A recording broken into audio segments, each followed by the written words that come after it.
جمهوری اسلامی ایران، محترم سعید ابراهیم رئیسی، خوش آمدید به شهر کوبا. در لب پیامی مردم ایران خوش آمدید، خندان و شادمان و شکوفان خوش آمدید، خوش آمدید به شهر باستانی کوبا. خیلی متشکرم. دستشون رو در نکنید. ماشاءالله دختر.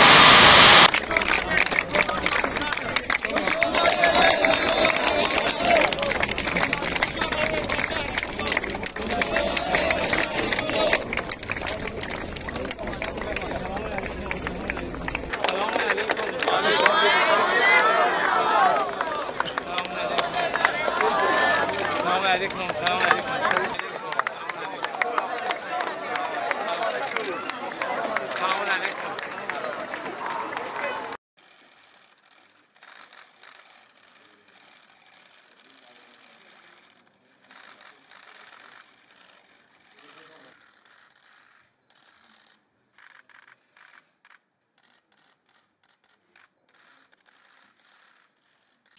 به عنوان جمهوری اسلامی ایران نسبت به مردم تاجیکستان و در جای جای این مرز و بوم، شهر و روستا، مردم مسلمان و مردم دلداده به خدا عشق می‌ورزیم.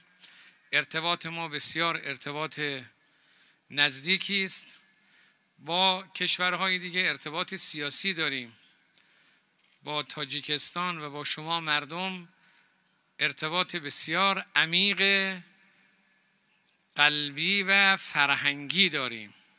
این ارتباط فرهنگی بین ما و شما سرمایه بزرگی است که انشالله این سرمایه روز به روز افزوده بشه.